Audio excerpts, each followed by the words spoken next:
Their marriage produced one of Middle-earth's most important heroes. Yet Tuor and Idril aren't discussed nearly as often as Beren and Luthien or Aragorn and Arwen. How does their story set them apart from other couples? Welcome back, Squad, and if you're new, welcome to the channel, where I search through the extensive lore of Middle-earth to find new approaches to familiar topics.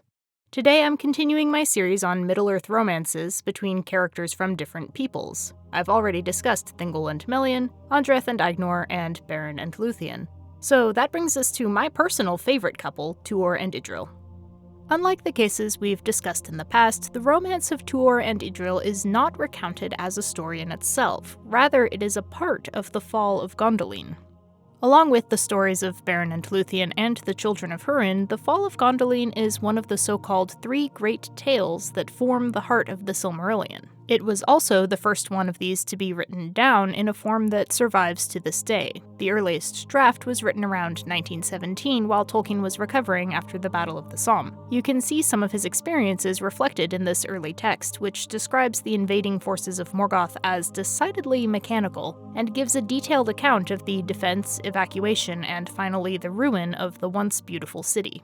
All the great tales changed over Tolkien's lifetime to the point that some elements from the earliest versions become almost unrecognizable in the story's later forms. However, this effect is not as pronounced in the Fall of Gondolin. One reason might be that the stories of Beren and Luthien and Turin Turambar were both written into extensive poetic lays before being recast into prose summaries. Tolkien did begin a lay of the Fall of Gondolin, but doesn't seem to have made it very far. In the early 50s, after finishing The Lord of the Rings, he returned to his Silmarillion project, including the Great Tales. He began rewriting the Lay of Leithian, while the story of the Children of Húrin was adapted into a greatly expanded prose form. During this period, Tolkien started what looked like a similar process for the Fall of Gondolin, giving us the other major version of this story, published in Unfinished Tales as Of Tuor and His Coming to Gondolin. However, as the title suggests, Tolkien again did not make it very far, barely reaching the point of Tuor's arrival in the city. Another factor is the timeline of the First Age. Gondolin had always been conceived as the last hidden stronghold of the elves to be discovered and captured. In other words, its destruction necessarily comes at the end of the story. Tolkien started revising the history of the First Age multiple times, but generally struggled to finish these rewrites, which means that there are far more versions of early events than there are of late ones. As a result, the editors who compiled the Silmarillion had fewer competing versions of this story to account for, and so the version of the Fall of Gondolin recounted in the Silmarillion is remarkably similar in substance, if not in tone, to the one written in 1917. Finally, the Fall of Gondolin gives the context for the life and voyage of Earendil, arguably the most central figure of the legendarium. Some of Tolkien's writings about him predate even the Book of Lost Tales. Therefore, messing around too much with his backstory risks impacting the whole framework of Middle-earth. For comparison, we can consider the tale of Beren and Luthien, Tolkien's most famous story of love between a man and an elf. However, in one early version, Tolkien experimented with making Beren an elf himself, and surprisingly, this doesn't have much effect on the story's plot or themes. Thingol still disapproves of Beren and sets him on his impossible quest. The pair succeeds in retrieving a Silmaril against all the odds, and Luthien still has to retrieve her beloved from Mandos, with the pair both accepting mortality in exchange for a second chance at life. Earendil, on the other hand, must be half-elven for his appeal to the Valar to have its intended effects. His association with the sea and with a luminous jewel are likewise elements that can't be displaced without affecting Tolkien's initial vision for the whole world.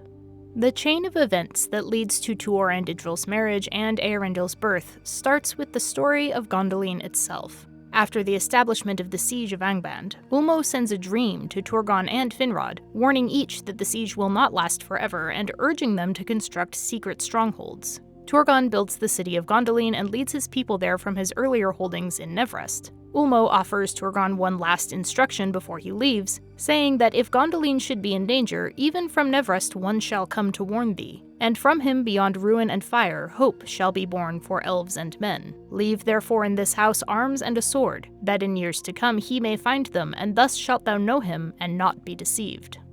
To maintain Gondolin's security, Turgon declares that once arrived, no one may leave it. The only time he makes an exception is when his sister Arethel demands to be allowed to visit the rest of her family. Once on the road, she promptly abandons her original itinerary, loses her guard, ends up traveling through Nandongortheb, and finally is ensnared by Eöl in Nan Elmoth. She shows back up in Gondolin some decades later with her son Maeghlin at her side, and her husband, term used loosely, in hot pursuit. Upon his arrival, Eöl attempts to kill Maeghlin, accidentally kills Arethel instead, and is put to death in turn. Turgon maintains his isolationist stance until the Dagor Bragollach, when eagles rescue the human brothers Hurin and Hur and drop them off in Gondolin. Turgon grows very fond of the two and eventually allows them to be flown back out and returned to their people, since, as they argue, they really couldn't get their bearings during the flight, and so they cannot locate the way to Gondolin on foot. The three meet again during the fifth battle, as the men of Dorlomin protect Turgon's retreat so that Gondolin's location can remain secret. Huor predicts that though we part here forever, and I shall not look on your white walls again, from you and from me a new star shall arise. During their final stand, Huor is killed by an arrow to the eye, and Hurin is eventually captured, with dramatic results best discussed elsewhere. After the battle, Huor's young wife Rion flees into the wild, seeking news of him. A wandering group of Sindar finds her in Mithrim and cares for her until she gives birth to Huor's son. She sticks around just long enough to give him the name Tuor before leaving for her husband's resting place, the Hill of the Slain, where she dies of grief. Tuor is raised by the Grey Elves until he reaches adulthood, at which point he is separated from the elves during an ambush and made the slave of one Lorgan, a chief of the Easterlings living in Heathloom. Tuor bides his time for 3 years before making his escape, and in his solitary wanderings he eventually comes to Nevrust. A flock of swans leads him to Turgon's abandoned dwelling, where he finds the arms that Turgon left behind. When he takes them, Ulmo himself appears to Tuor and delivers a message chock full of spoilers. He even thoughtfully provides a guide, a shipwrecked Noldone named Voronwe, whom Ulmo preserved from the watery grave that claimed the rest of his shipmates. Voronwe leads Tuor to Gondolin, where he delivers Ulmo's warning. But although Turgon recognizes the arms he bears, he's reluctant to abandon his beautiful city and risk the dangers of the world outside. He is willing, however, to endorse Tuor's application for the hand of his daughter Idril, and within a few years the two are married and have a young son, the soon-to-be-renowned Earendil. Sadly, all is not well in Gondolin, for Arethel's son Maeghlin has long been obsessed with Idril and is consumed with jealousy of Tuor. When Maeghlin is captured by orcs during a mining expedition, Morgoth is able to leverage this dissatisfaction to persuade Maeghlin to give up the city's location. Maeghlin returns to Gondolin acting like everything is fine, while Morgoth prepares to attack. Idril, though, is filled with foreboding. In the face of her father's continued refusal to heed Ulmo's warning, she organizes the construction of a hidden escape tunnel. When Morgoth's armies attack, most of the city's inhabitants perish, along with its king. However, Idril's foresight allows her and Tuor to lead some survivors out of the city, and they make their way south to join the survivors of Doriath's fall in the havens at the mouth of the river Sirion.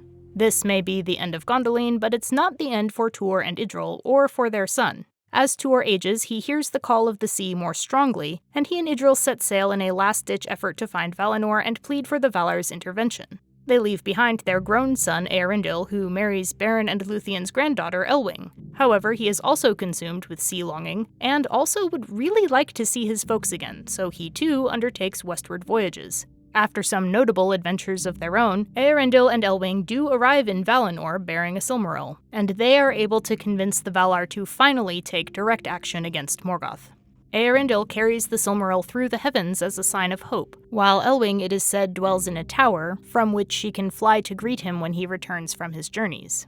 Of Tuor and Idril's fate, though, little is known for certain. The Silmarillion says only, "But in after days it was sung, that Tuor alone of mortal men was numbered among the elder race, and was joined with the Noldor whom he loved, and his fate is sundered from the fate of men." If true, this makes Tuor and Idril a unique case, and seemingly one with an unfair advantage. After all, Lúthien and Arwen were both forced to choose between their kin and their beloved. Idril apparently gets to have both for the asking. It also poses problems for Tolkien's conception of death and mortality, particularly in his later writings. In Letter 153, he names Tuor as a parallel to Lúthien, which might suggest that allowing Tuor to join the Eldar was meant to balance out Lúthien's mortality. Another possibility is that this legend of Tuor being granted an elven lifespan is just that. a legend, a product of wishful thinking, and that it's more likely that even if the couple made it to Valinor, Tuor would have eventually died a mortal death. Either way, this surprising claim about Tuor's fate is just one of many details that sets Tuor and Idril apart from the other couples we've discussed. While Andreth and Agnor's love remained unfulfilled, and Thingol's marriage to Amaya seems to have been a limited-time offer, the pattern of a mortal man and elven woman marrying and producing half-elven descendants is a point of commonality between Tuor and Idril and Beren and Luthien. Like Beren, Tuor is a dispossessed orphan who spends many years wandering the wilds. Idril and Luthien are both spunky princesses of protected elven realms with a shared fondness for dancing, the only children of their tall and overprotective fathers. However, Tuor is welcomed in Gondolin, and Turgon raises no objections to his and Idril's marriage, a very far cry from Thingol's reception of Beren. The stories of Thingol and Melian, Beren and Luthien, and even Andreth and Agnor are all interconnected and, moreover, closely enmeshed with the war against Morgoth and the fate of the Silmarils. But just as Gondolin is cut off from the rest of Beleriand, so is its history isolated from the rest of the narrative. The city only really becomes relevant toward the tail end of the Silmarillion, and Tuor only appears in Gondolin during its final years. The couple are thus sheltered, to a degree, from the disasters ravaging the rest of Beleriand, and as a result, Tuor and Idril get to spend several years as a normal, happy couple, including a comparatively leisurely and angst-free courtship and a peaceful early childhood for their son. As I mentioned, there is controversy about exactly how Tuor and Idril's story ends, but even here we see things going better for the couple than previous examples might lead one to expect. Thingol and Melian are both technically immortal, but they both must undergo the pain of losing their only daughter forever. And after Thingol's violent and somewhat ignoble death, Melian vanishes, leaving the realm she helped establish vulnerable to attack. For Andreth and Agnor, proposing to cross the gulf set by doom for the sake of temporal love is considered such a perilous matter that Finrod predicts only pain can come of it, and urges them not to pursue it. Later, Finrod himself ends up perishing to facilitate Beren's marriage to Luthien, a marriage that does indeed involve multiple tragedies. Even Beren and Luthien's, quote, happy ending requires both parties to embrace mortal death and agree to their permanent sundering from the world. Tuor and Idril, though, do not seem overly concerned with the implications of their diverging fates. While the Fall of Gondolin is heartbreaking and traumatic, the couple and their son survive and succeed in leading a remnant of their people to relative safety, before sailing serenely off to meet whatever fate awaits them. Destiny plays a role in all these fated romances, but it shows up in Idril and Tuor's story in a unique way. While some kind of provenance is clearly at play in earlier tales, its trajectory is mysterious. The significance of chance meetings, coincidental connections, and the unprompted urgings of the heart are often only revealed in hindsight. This is not the case for Tuor and Idril. Their fate, along with the fate of their son and of Gondolin itself, is explicitly described on multiple occasions. Idril may indeed be beset by foresight about the approaching catastrophe, but even if she weren't, the events of the future have been made pretty clear already. And while the destiny ruling many of the other stories is an impersonal force that might be attributed to the music of the Ainur or the will of Eru, in the case of Gondolin we appear to be seeing the work of a single Vala, Ulmo, who is renowned for never forsaking Middle-earth or its inhabitants. Ulmo is the one who instructs Turgon to build Gondolin, and the one who warns of its fall. Ulmo's promptings lead Tuor to Vinyamar, and he personally instructs Tuor in what is going to happen and provides him with a guide. Honestly, he all but walks Tuor down the aisle. And as much as he may sincerely care for Turgon, Tuor, and the children of Eru generally, it seems that Ulmo's end goal here is Earendil. Ulmo taking such direct steps to arrange for the birth of a nautically inclined half-elven savior is a bold move, since it appears to be in defiance of both the doom of Mondos and the decree of Manwe against coming to the aid of the exiled Noldor. Moreover, it shows an odd consonance with events happening elsewhere, namely the intricate chain of events leading to the union of Beren and Luthien, and the birth of their half-human, quarter-elven, quarter-Maya son. It's almost as though Ulmo has noticed that this particular part of the great theme can only be resolved through the union of the Eldar with the Edain, but he has yet to realize that such a union has been in the works for a while, through instruments too subtle for even the Valar to easily perceive. Like a bad dungeon master, Ulmo railroads the Chosen One into being, only to find that Earendil's success ends up depending on Providence after all, in the form of the more organically generated Elwing and the Silmaril she inherited. The heavy-handed presence of destiny in Tuor and Idril's story makes it all the more noteworthy that their relationship itself appears to be a healthy, grounded one.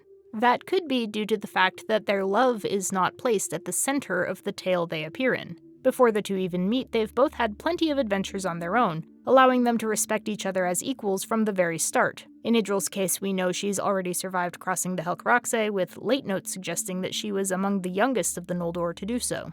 She is presumably at Turgon's side, first in Nevrost and later during the founding of Gondolin. She's present when her aunt and cousin return to the city, and she supports Arethel's dying request that Eöl be shown mercy. When Turgon leads his army to the Near Nithar Idril is regent in his absence. Likewise, Tuor's rugged life and harrowing ordeals more than qualify him to be named among mankind's greatest heroes. Raised by elves from infancy, he's presumably even more elvish in his attitudes and habits than his cousin Turin.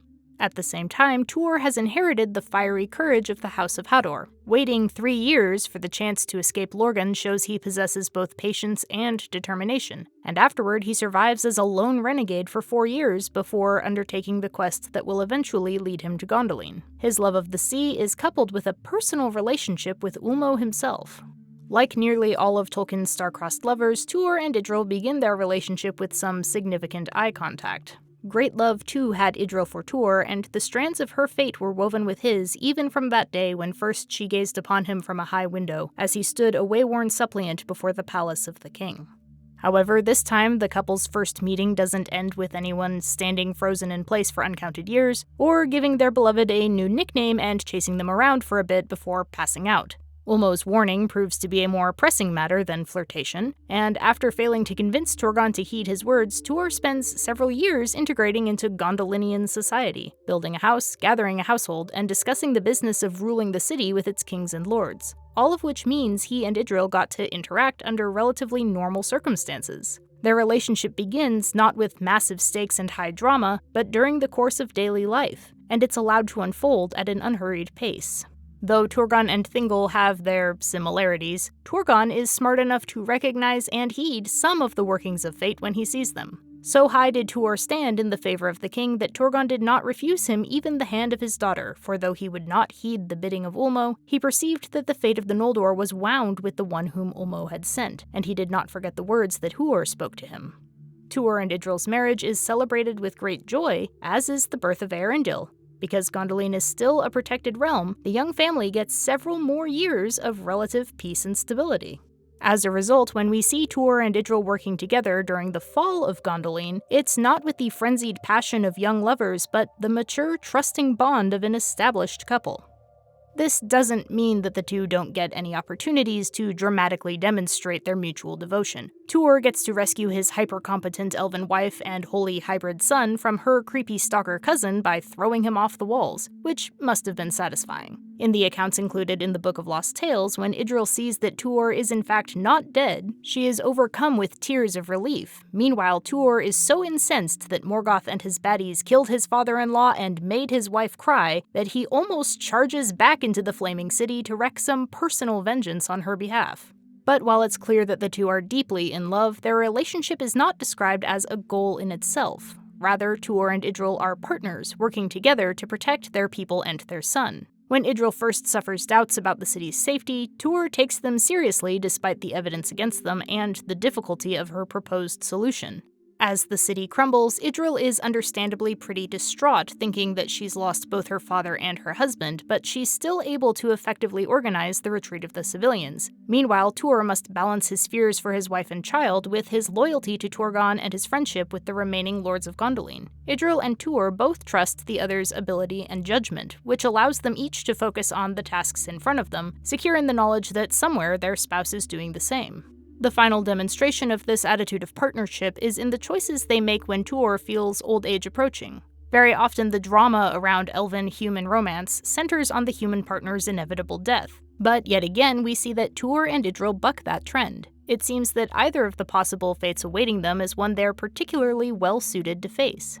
Apart from Tolkien's talk of metaphysical balance and divine trades, counting Tuor among the Eldar makes sense for his character. There's probably no human more elvish than Tuor. The closest he's come to living among humans is during his captivity, hardly an opportunity to integrate into normal mortal society. We also have to remember that according to this theory, Tuor is not just considered Elven, but Noldoran, and the Noldor are famously dealing with a host of curses, dooms, and bans. Idril herself is under the same ban affecting all the Noldor and may not be allowed to return to the land of her birth. So there's a chance that they would have to spend eternity sailing around the shadowy seas together, the nautical counterparts to their celestial sun. The alternative is that Tuor does eventually die, which would mean that his wife would have to say goodbye to him. But of all the elves who love mortals, I think Idril would be the best suited to deal with this. Just as Tuor is uniquely elvish among mortals, Idril has reason to share a distinctly mannish attitude. She may not be expecting to age and die in mortal fashion, but well before she meets Tuor, her life is already overshadowed by the dread of doom and the belief that sooner or later she too will lose everything and everyone she loves. From a young age, she has witnessed the consequences of the doom of the Noldor, claiming one family member after another. Her father is one of those who realized early on that the elves have no real lasting hope against Morgoth, and the fall of the city she lives and labors in was predicted even before its founding. Her acceptance of this allows her to actually prepare for Gondolin's fall, which means she's able to lead her remaining people to safety, unlike her father, who cannot accept the end of everything he's worked for, leading to many unnecessary deaths. This acceptance, however, does not seem to have stopped Idril from embracing her life, her duties, and her family. It therefore seems unlikely that the prospect of someday losing her husband would have kept her from delighting in him while she had him. And when Tuor senses an end of one kind or another is coming, the two of them face it as they've faced everything else, together. If you enjoyed this video, let your cursor follow the promptings of its heart and come at last to the like button, where it will fulfill its destiny by clicking upon it. Consider subscribing to see more from this channel, and don't forget about the notification bell. Thank you to everyone for watching, especially my Patreon supporters, including John H. Austin Jr., Gandalf the Grey, Marcel Ribeiro, Nick Rialo, Jeremy Buckingham, Bitso Bongo, Dorwin Gray, Brendan Mooney, Kevin Gilstad, E. Rose B., Allison Kreutzberg, Frankie 12-String, Luke, Joel Bion, Rogue Hot Pocket, and Jared Carver. Until next time, may you heed the voice of the sea, and return from all your mining expeditions as scheduled.